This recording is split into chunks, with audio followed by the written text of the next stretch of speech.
Hi friends, welcome back to the Manifesting Money podcast. I am super happy and grateful for our guests today. Today we're going to be talking about all things TikTok. And JT, I just wanted to give you a proper introduction before we get started for our listeners. So JT Barnett is a former professional hockey player turned founder, creator, and strategist. He's built multiple TikTok accounts accumulating over 1 million followers through various accounts that he's worked with. He also runs Barnett X, where he teaches businesses how to create on TikTok and headhunts creators to be the face of the brands. So there's a lot of things I want to dive into with your specific niche. But before we get started, we'd love to do rapid fire and just get to know you a little bit. So, are you ready? I am ready. Awesome. What is the first thing that you do as soon as you open your eyes in the morning? I just got a dog. And so we just got a dog 2 weeks ago. And actually we're dog sitting one of our friends as well. So this morning when I woke up, I had 2 dogs in the bed with us. And when I woke up, I honestly thought, excuse my French, but I was like, fuck, this is awesome. So it's been great. Yeah, we're stoked. We're really stoked. That is so cool. Yeah, French away. We love the authenticity here on our platform. But that is so cool. And honestly, I have a little baby Yorkie, and she's with my my parents in Nebraska, and I miss that moment of what you're talking about right now. So pretty cool. Yeah, I'm like not wanting him to grow. I'm like, dude, you're growing way too fast. Like, so yeah, we're just trying to like soak it up right now. So good.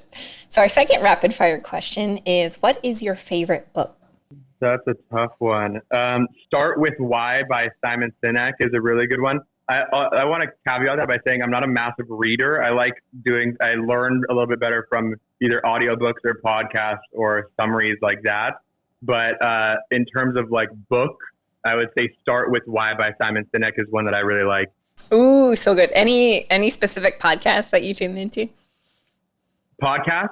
Yeah, I listen to a lot of Gary Vee. I like Gary Vee a lot. I like Jay Shetty. I think Jay Shetty is good. I like Huberman Lab, which is by Eric Huberman, who's a doctor that's very smart as well. So it kind of depends on the mood. Yeah, we love all of those resources. And we'll put them in the show notes for everybody listening too, so they can get in that same energy. So our next question is, who is your first mentor? And it doesn't specifically have to be business or anything, but who comes to mind when I say your first mentor? In life, my first mentor would be my dad. Yeah, would probably be my dad. I think I learned a lot from him. He was a hockey player that turned a business executive, which is a very similar route to what I am following right now.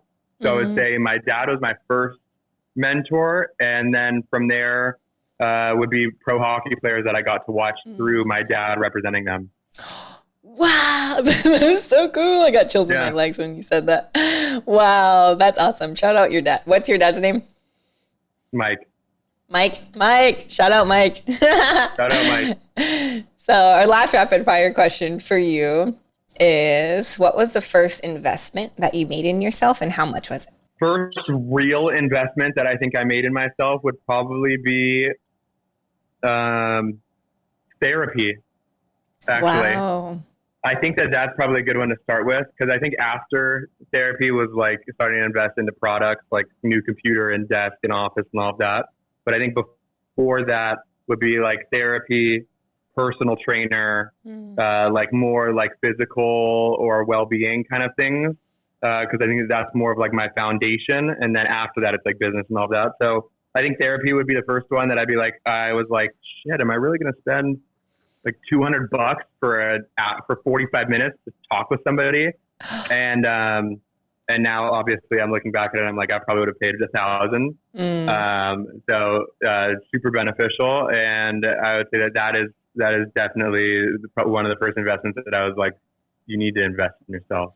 Wow. Oh, I just even love your perception of that investment now, looking back, and feeling that fear when you did have that come up like in the beginning, right? Like, I don't know if I should spend the money.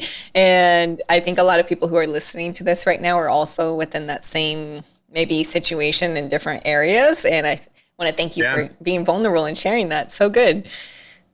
For sure. Yeah, I mean, like, geez, that's a whole nother topic of therapy being so expensive in the world. But that was definitely something that I was like, oh, wow, this is pricey.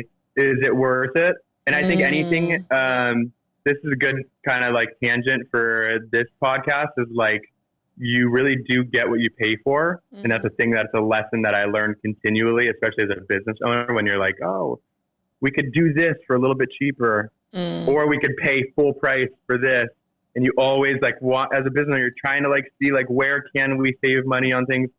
But time after time, again, me and my fiance both learn the lesson of, you really do get what you pay for. And it is always worth it to invest in quality when you can, because what you lose with the quality, you pay up in the mistakes and the learnings. And so I just think like that's a great example of like, you know, it is expensive, but it's so worth it, and it pays returns 10x that over time. Oh, yes. That's so good. I definitely want to get back to that in the end of this podcast. Again, just really kind of seeing how to build that trust of, am I investing in this because it's something that I need right now, or it's just something that it would just make way more sense for me to hire someone opposed to learn about it. Again, you're not wasting time, but again, really just cutting out the middleman when it comes to learning all those steps. So huge topic I wanted to go over today, but kind of looking back at your story, and I'm so grateful that you share a lot of your story on TikTok too. Thank you for being so vulnerable and sharing those things, because it really helps people relate.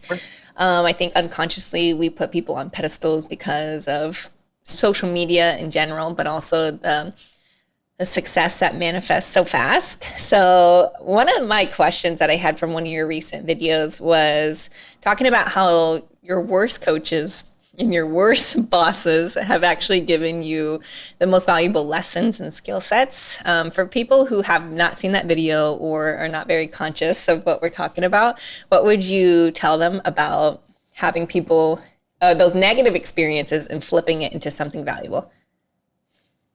I really just think that perspective is such an important factor in all the things that you go through in life. And so for me, hockey was one thing that like I could view as being either a failure or being like, oh, I didn't make it, I wasn't good enough, or look at it as like that, those coaches and those teams and and it wasn't my fault and and just all of that, and kind of go down that rabbit hole. And so it's taken me now, time after retiring, to kind of sit with it and be like, you know what? All of that shit that happened was actually good, and it was actually working for me. And here's how it happened for me.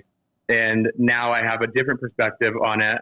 And the perspective that I have now is those coaches that I didn't love at the time actually really left me with some really good kind of like intrinsic lessons that are super invaluable, that are very beneficial to me.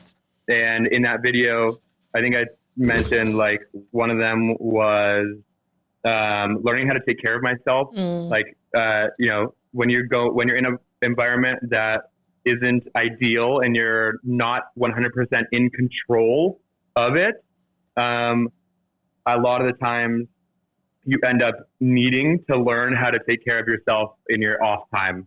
And so for me, every time that I was in a situation like that, I really leaned on the like self-care and like, you know, the things that I actually could control, which was like when I leave the rink, I can go on a walk, or I can go and like, you know, go and like work out or do something that's like productive for me, that like fuels me and fills me up, so that I'm not just like completely getting like, you know, pulled in the wrong directions 24/7. So learning to take care of myself was a big part of that. The second thing that I mentioned in that video was learning to not just look at things as a negative, but to try and see the positive in situations and people that maybe have different opinions than you. I wholeheartedly did not agree with some of the things that my coaches the way that they looked at things, or just the way that they structured things. And in that disagreeing is like, you know, it's okay to disagree and still have respect for the person and still like, be like, I still like want to send love to this person and like hope that they're well. I don't agree with the way that they are doing things, but that doesn't mean I have to hate them and not wish them well or anything like, and resent them and all of that. So that was the second one of like learning that it's okay to disagree with people, but still send them respect. And then the third one was really being able to see what it takes to get people to rally behind an idea as a good leader. I was on a handful of teams that were super successful, and I got to see what it took for those leaders to get the team to rally behind them. And then on the other end of the spectrum, I saw teams that were very unsuccessful or teams that crumbled, and I got to see what the leaders on that team were doing that people either, ended up not wanting to follow them or follow their lead, or it just kind of like internally exploded. And so I just got to see like both ends of that spectrum, and it gave me a lot of like understanding of like, oh, what do people really want in a leader? And that is some stuff that now I take into my business and like how I lead my team and how I lead people in the community. So good. I'm taking so many notes, and I want to recap on a lot of the things that you just said. So the first thing that you talked about was being in an environment that you can't control. So everything that you just mentioned really reminds me of being in the military. And just for anybody who's listening right now, where you are in situations where you physically can't control what's happening in your day to day, or, from certain time frames, you talked about really just taking advantage of the time that you can control and the things that you can control. So an example that you gave was walking. That has been coming to the surface in our energy so much. And I feel like the most abundant people in our energy are like going for walks right now. I feel like there's nothing that says I have all the time in the world and I have all the money in the world that I can just go walk around in the middle of the day. And so I really love that example. The second one that you touched on was disagreeing with people and really learning from that and feeling that discomfort. I feel like a lot of times when we talk about when people don't agree with us, we take it personally, and allowing yourself to not only feel that discomfort of like, okay, that doesn't feel good and that's not true to me, but also really identifying with your own beliefs. It was huge. And I want to point that out for our listeners, because look at, like, this is a prime example of how you were still be able to give that person love and light, but also say, hey, that doesn't feel good to me. It's not my truth. The third thing that you talked about was leadership. Again, this is really remind me of the military, especially when you give the examples of what people should not be doing, because you learn from other people's mistakes. And I also got that you were able to see what it was like to be a leader because you physically saw somebody else do it and learn from the things that they did right and what felt good to you. So amazing examples. And I know our listeners are really going to resonate with that. Thank you. I appreciate that. The second one, I wanted to touch on a little bit of like disagreeing, because I think it's so ingrained in us that there's like a right and a wrong and black and white. And I think that things are just more gray. Like, I just think that there's more nuance to things. There's more shades than just black and white. And so, learning that and being like, oh, just because I don't have the same opinion as him doesn't mean that I'm right and he's wrong, or he's right and I'm wrong. Like, we could both be right at different times. And like, it's okay for me to have my own opinion and him have his own opinion. We can still coexist, and we can still be in the same room. We can still like, have conversation, all of that. It doesn't need to be like a butting of heads immediately just because somebody doesn't have the same opinion as you. And I think that comes with a lot of like just being feeling good about yourself and your own decisions. And so, yeah, I think that's a big lesson to learn. And I think that that's something that for me now has reframed a lot of the past hockey and experiences that I've had of like, shit, like I didn't look at things the same way, but that doesn't mean I need to hate them. And that doesn't mean that I need to resent them. I can still love them and be like, hey, it wasn't for me, but cool, do your thing and I'm going to do mine. Yes, so beautiful. Yeah, we a phrase that we use a lot is nothing is good or bad, it just is. And you Totally. put that was a great analogy of it too. I love analogies. They're like my favorite thing in the world. So kind of going back to your story again, you talked about how you started off your career as a hockey player, a professional hockey player. And I think this is really important for our listeners to hear, to not only see of like all the things that you went through that led you to this, because again, some people are in the thick of it right now where they can't see how it's going to manifest into this luxurious lifestyle. But you talk about a story of how you didn't get accepted to some teams. I'm thinking this is how I interpreted it. And that is what forced you to start what you're doing today. So if somebody else is in that position right now where they have no other choice but to figure out something else, what would you not only tell them looking back, but also really just kind of looking at all of the time and energy that you invested into that first half of your life and not seeing it as time wasted or I should have done this or I should have done that? So rewinding a little bit, I thought that hockey was going to be my forever career. Like if you would have talked to me in 2016, I would have told you, 2015, 16, I would have told you, I'm going to play hockey forever. I'm going to be 52 years old and I'm going to be on this team still on the ice, player and coach at the same time, probably single because I'm married to the game. And that's going to be what I do. And then life had other plans for me. And I ended up getting cut from a team that I thought I was going to make, and didn't have options after that. Like, other teams were full. So it wasn't like I had a backup plan that I had planned for because my agency and the staff around me, were confident that I was going to make a certain team. And so we were like, we don't need to prepare for a backup plan because this is going to be a shoo-in. That didn't work. So I got cut from that team and I ended up in a place where I had like no options. And it kind of just at that moment dawned on me that I was like, this is going to be the end of this career. Like I'm no longer going to play hockey anymore. And, at the same time, I was starting to talk to and spend more time with who is now my fiance. And so that was definitely another big portion of it. It was like this door shut and now this other one is kind of opening that your girlfriend is showing you. And so I was like, all right, like I'm going to actually go do something else that I have really enjoyed, which is the creative work and making content and doing all the social media stuff.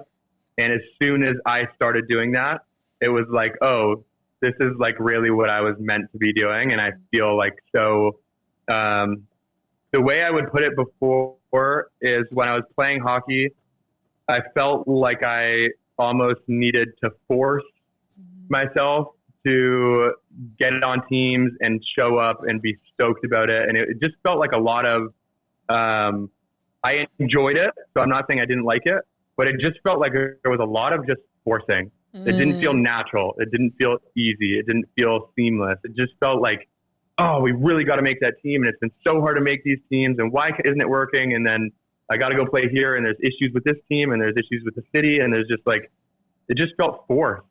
And then as soon as that all happened and it was like, oh, this might be completely done with this. And then it was like, oh, this is now time for us to finish. As soon as I got into the next thing, the content was just like, this is natural. Like it just feels more ease. It feels more light. It feels more intentional.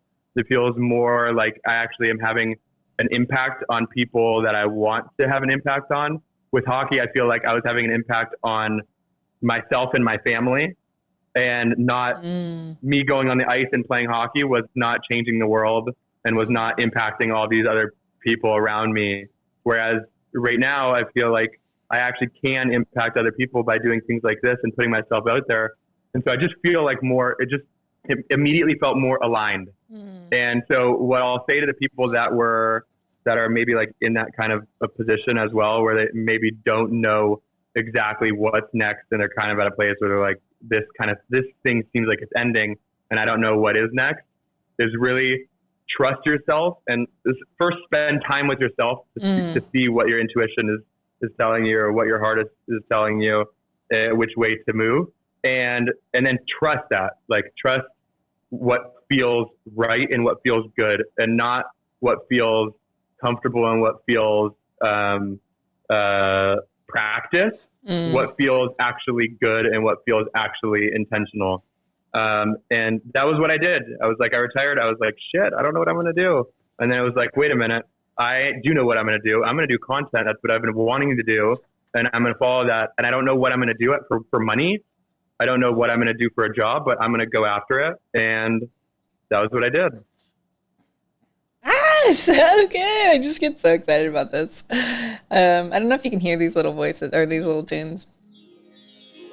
Can you hear that? Oh, yeah. That's they'll hear it on the podcast, but cool. I just have to break this down because one, I find so much of my story in what you're saying right now, but I also see it so much for my clients and pretty much everybody that I've like interviewed on the podcast. It's like, it's crazy to see how in sync everybody in our energy is once you notice that, again, kind of that shift where you're talking about where it felt forced, right? You really loved doing that and it was enjoyable, but it was always, I need this, I need that. And one of the biggest things that we talk about on the podcast is releasing the attachment and, you know, being really tied to like, yes, I'm going to go for it and this is going to happen. But at the same time, if it doesn't happen, I'd be okay. And so the part in your story where it dawned on you that this isn't what I'm going to be doing anymore. I got chills when you said this because I know a lot of people on the podcast are in that shift right now where it is dawning on them. But I think a lot of times people unconsciously just move to the next thing instead of allowing it to happen. Like in your story, how you, again, just really allowed yourself to see what you like and what you don't like. And just really grieve that old version of yourself too, right? It's a shift in the identity. And a lot of times, like if we don't process that at that time, it may come up later down the line. For me personally, when I used to be a makeup artist and I loved doing makeup, but it was the same situation. It felt so forced. Coaching was so easy for me. I was always talking about manifestation. And they kind of realize, go ahead. I want to say something because I feel like it's important to say.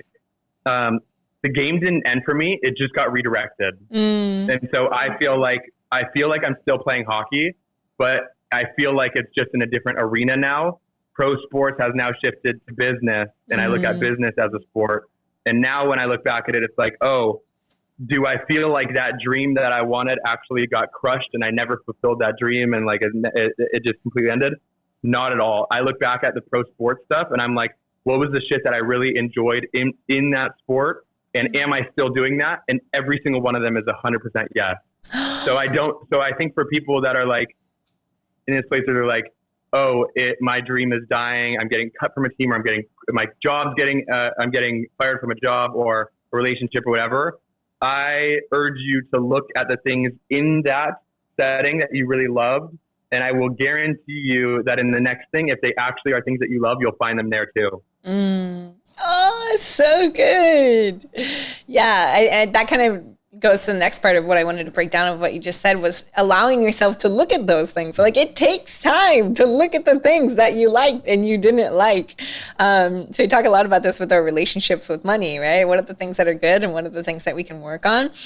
And just that, like there is a lot of work that needs to be done, but it's exactly what you did, right? Allowing yourself to just process, okay, like what feels good and like I said, writing those things down or whatever it looked like for you. Another part I really wanted to point out in here is the fact that you met your fiance within the shift and how you don't think that would have manifested if you were, again, so married to the sport of what you were playing, and just how that door opened. And sometimes, you know, we talk about the law of polarity, how things are always going to be up and down, and like it's literally a universal law. And once we can become very conscious of that, we start to see that sometimes just different areas of our life need certain focus, and how that manifested for you in the realm of love is so awesome to hear and just see, again, the end result now looking back. Another thing that I wanted to point out from what you're talking about is the alignment, right? Just really, again, that detachment. Like, I don't know how I'm going to make the money, but I just know that this feels good. I'm going to work on this. And I just know that something is going to work out. And I think a lot of times we unconsciously force the money to come to us through one way. And if it doesn't come through this one way, then it doesn't count or it doesn't matter. And your story is a perfect example of just allowing the process to unfold and letting it manifest. Completely agree. And I think when you were saying that, it made me think about a lot about like abundance versus scarcity or survival. And I think I just don't think people are taught enough about having a mindset of abundance and just like looking at things as like, oh, there is more. If it's, even though it might not be logical, there is more that is coming to me, or resources that are out there or are within me that I do have access to. That it just sometimes it takes a little bit of creative thinking. Sometimes it takes situations for it to kind of like click for you. But I just think there is more good around you than you realize. And so that was something that I tried to like really intentionally search for when I was going through this transition, is like, oh no, this isn't happening to me. This is happening for me. This is a good thing. This is going to be something that really does help me in a very good way. And I'm going to be happy with it. And so I think that is something that if that's not instilled in you automatically, you don't just already have that mindset based off of parenting or something like that. I would urge you to try and practice that too, because it really does change a lot when you actually are intentionally looking for the good around you. So yeah, I just kind of felt like saying that. Yeah, so good. Straight up channeling over here. It's so beautiful to see again, you saying this, and this has been coming to the vortex a couple of times lately, but is that, someone's going to hear it differently simply because you said it, right? Because maybe one, you're in professional sports, you're male, your age, where you're from, right? Ethnicity. There's so many different things that, I could say the same thing all day long. And sometimes we see scenarios like that, like couples where the girlfriend or wife has been telling the husband the whole time. But it's when someone like you, where it resonates a little bit more, it's a different frequency when it comes out, that it actually clicks. And so thank you for touching on that, because, our biggest thing is that it's not that there's not a lot of work to be done. There is a lot of work. It's just different. It's not the hustle grind anymore. It's really just, again, allowing yourself to get clarity before we take action and take aligned action, opposed to getting back into those places of what you said, of scarcity and survival mode, and really operating at the fight or flight. And that becomes our point of attraction.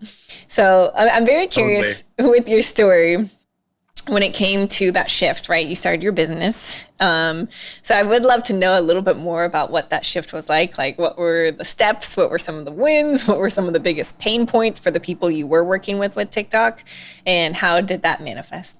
So yeah, when I got retired, I started making videos around fitness, health, and wellness. Because I was like, okay, I'm going to need to make money. I don't have a massive profile right now. I'm not a influencer that's doing brand deals. I need to do personal training, and I will film workouts outside of my personal training, and that will be how I start to build it. So I started doing that, eventually built my profile up to be big enough to where I could start working with some brands, and that became more of my income. And then from there, fast forward a little bit, I was still doing that in a sense when the pandemic started. And when the pandemic started, I was kind of, I knew content was going to be my bread and butter. I knew that was going to be like my main thing, but I wasn't fully in love with the process of making health and wellness content. My fiance is a health and wellness creator.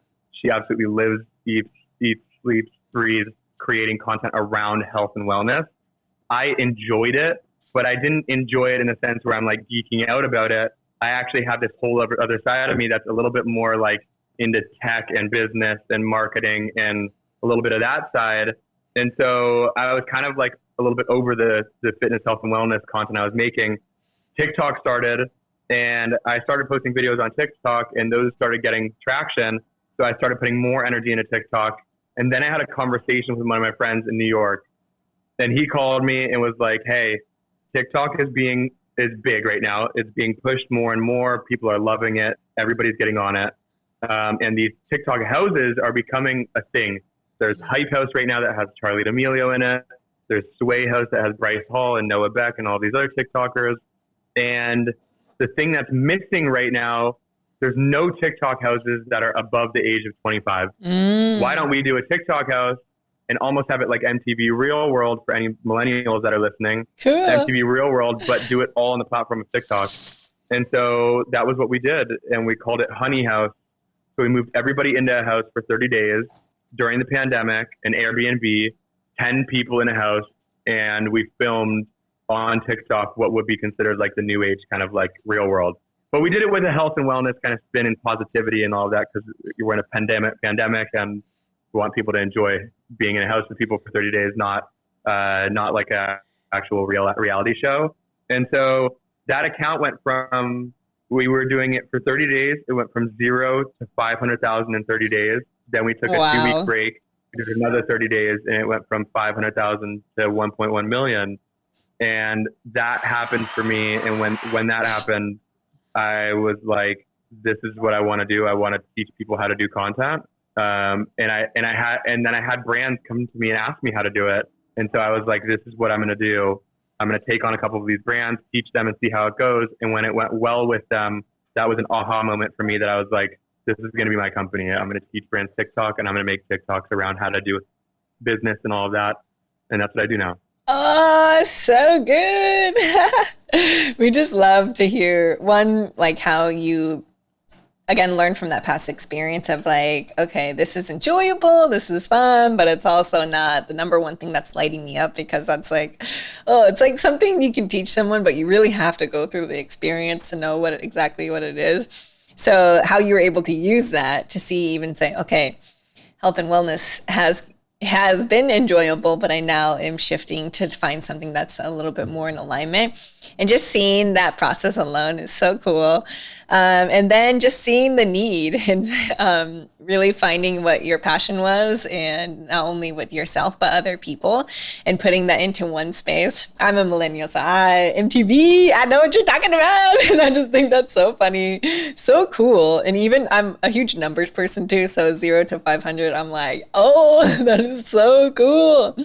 And, you know, it really does go to proof of how big TikTok is. Like, TikTok is something that a lot of people are underestimating. Like, even today when I tell people that I'm a TikToker, whatever, that I don't know people identify it. Like, when they have this negative belief about it, it hurts my heart, because one, it is so fun. And I get to meet amazing people like yourself. And it's just a creative space. Like, the energy on the app is completely different from Instagram. And it's also amazing to see, again, how you just took that aligned action, and then the opportunities came to you. Totally agree.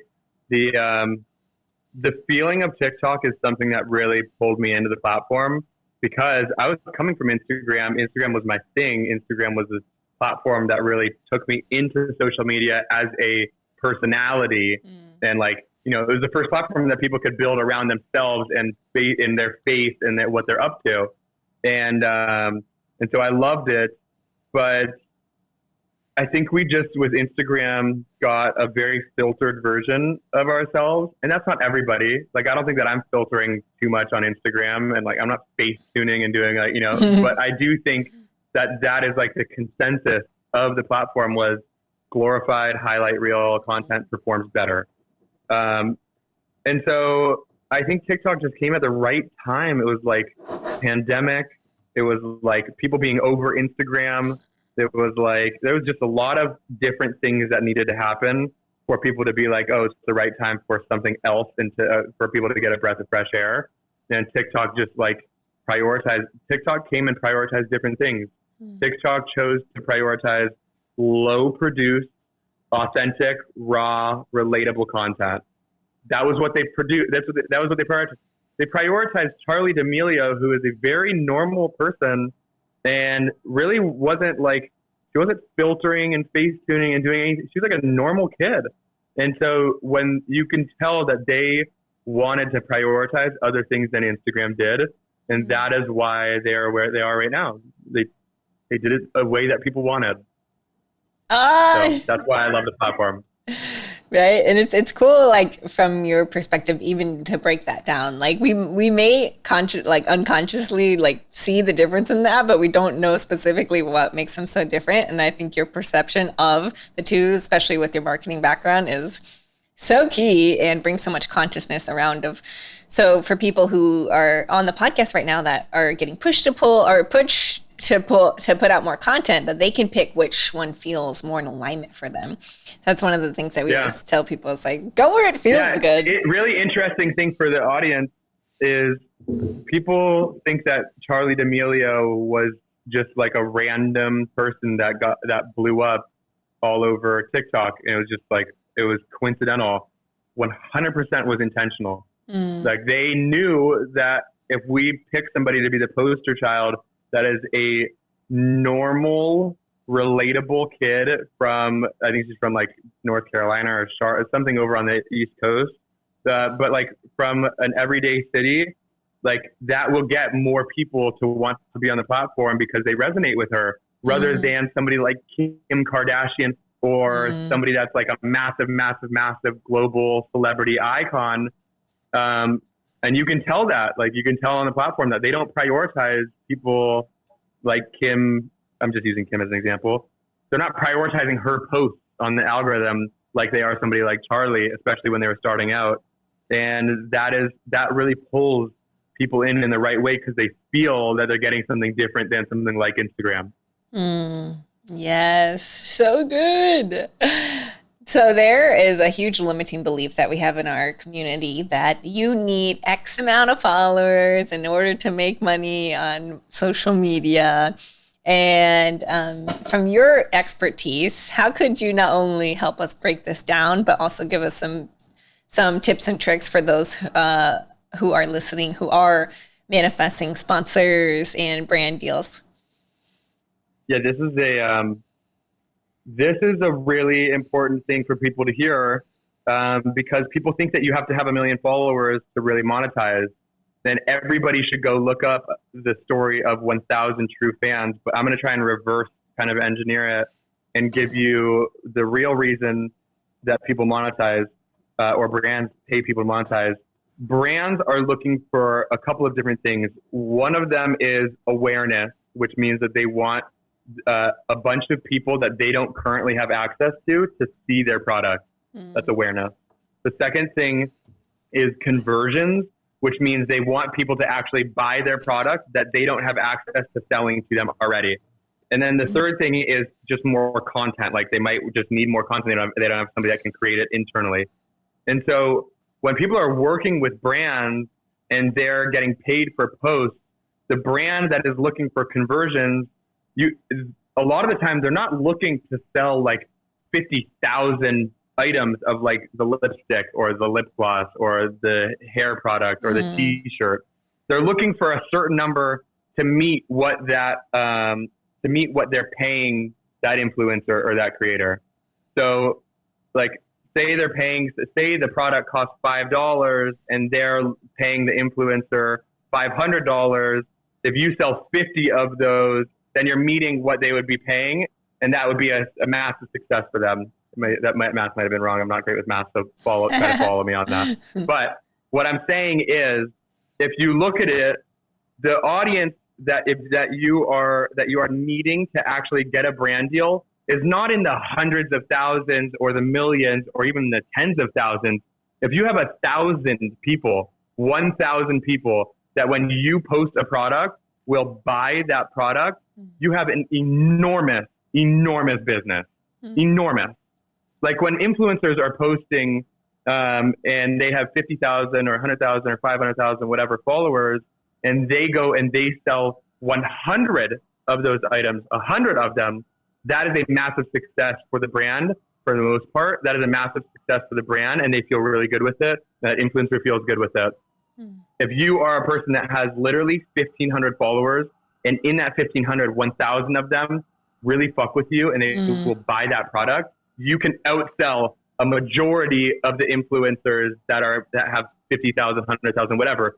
So I say all of that to say, those metrics that people are talking about are purely vanity. It purely is just people being like, oh, I need X amount of followers to get a brand deal. You don't.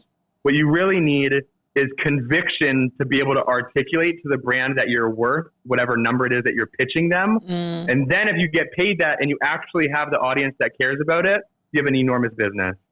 So what I think people should look for is like, how do I really build 1,000 people that will really care about me and buy the things that I'm talking about or go and try them and like check them out.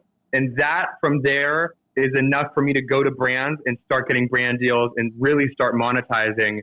And so, you know, I just don't think you need to have a massive, massive number. What you really need is to have massive buy-in from that smaller number. Yes. So good. Knowing the numbers of how many people are seeing it, what are the conversion rates, and even just you debunking that belief and understanding this, like the real strategy behind why they even hire influencers helps so much.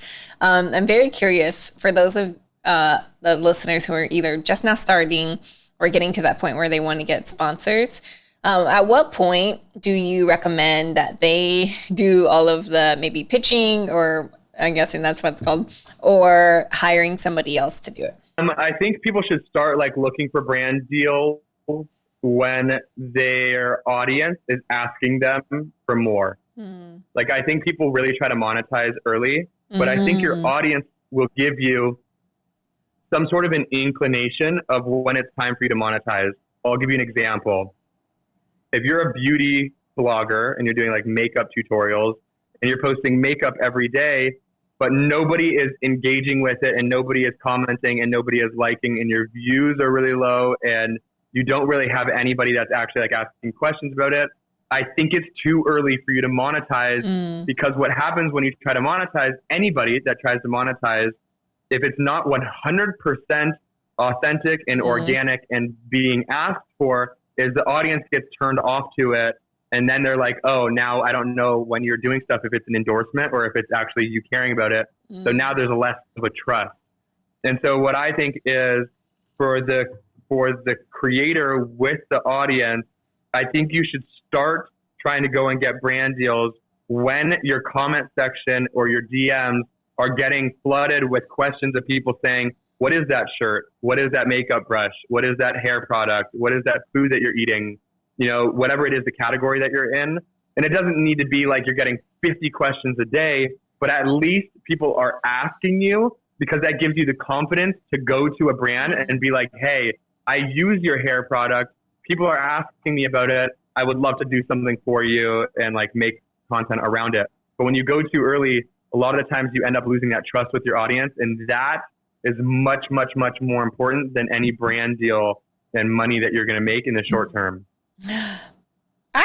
Yay! Thank you so much for clarifying that. And again, giving the signs that you as a personal creator look for. Because I know that there's so many people who are in that space right now. They're like, oh crap, I have that like every single day. And they're not even conscious that that is what brands are looking for.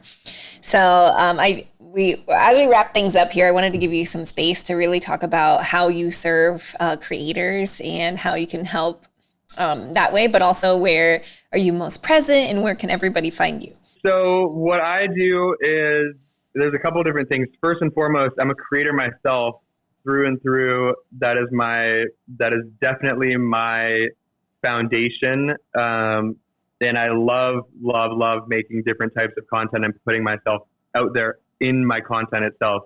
So if you want to look up the videos that I'm making, I make videos about things like we just talked about on this podcast, how to monetize or what you should do with your content, really how to get into it, a little bit of personal development. I try to sprinkle that in there too. And then just some stuff about myself, but that is all at JT Barnett. That's my username that you can find me on all the platforms. And then as a company, what we do is we actually will look for creators to give them full-time opportunities with brands. So to break that down a little bit more for you to understand, a lot of companies out there are looking to put out things on TikTok, videos on TikTok every day, but they just don't know how to. They just really don't understand it. They don't have the time for it. They don't have the resources for it. And so what they do is they come to us and they say, hey, we are a health and wellness drink, a better for you soda company, and we're looking for somebody that can run our TikTok account that loves our product or loves health and wellness, makes health and wellness content already, and would want to be hired as like a representative of our company and like be a full-time creator for us. And so we will actually go and search on TikTok for that creator, and we'll go and pair them with the brand, and the brand will hire them. So now that creator has a full-time job making TikToks every day for that company. And you don't have to post anything on your own account. You don't have to be an influencer. You can run this brand's account yourself, and you don't even have to literally have a TikTok if you don't want to. You could be completely off the platform. But it just is a great way for somebody to make a full-time career out of making content without needing to be an influencer. And I think that's something that a lot of people want to do, because I think from Instagram, a lot of people are over the influencer life and needing to be public facing and having to share everything in their life, but they also love making content. And so that's why we started it. So that's an avenue that I'm really enjoying and passionate about. And so if there's anybody that's listening that is like, yo, I want to make content for a company and run their account and do it as a full-time job, that is called creatorx. And you can find that also in all of my TikTok. I talk about it a lot, but creatorx.fun, F-U-N is the site, creatorx.fun, where you can get all the information and everything, sign up. We try to pair you with a company, and like that all goes through creatorx.fun. So those are the two things that I'm like really working on that I think you guys would find interesting. And I'm always available in the DMs for you to hit me with any questions, anything I can help with. I'm here for you. Yes, so beautiful. Yeah, this podcast is a perfect example of how responsive you are. And like we were reaching out to you through social media, and look what manifested. So JT, I just want to thank you for stepping into your power and really doing what you're doing now and investing that time and energy into it, because I know that there's people on here who are hooting and hollering right now. They're celebrating because that is probably what they've been manifesting, right? They want to release a job that's no longer serving them and find something that's more in alignment. And you seeing that need for that space and having those connections really helps so much. So thank you, thank you, thank you. If you're listening to the podcast right now or watching on YouTube, please, please, please screenshot this episode. Tell us one thing that you got out of it, and tag us on Instagram so that we can see your biggest breakthrough. So at Manifesting Money Podcast on Instagram, and JT Barnett on your Instagram, right? That's your handle? Yep. Awesome. So yes, I want to thank you again for being on the podcast, and for everyone listening. We will see you in the next episode.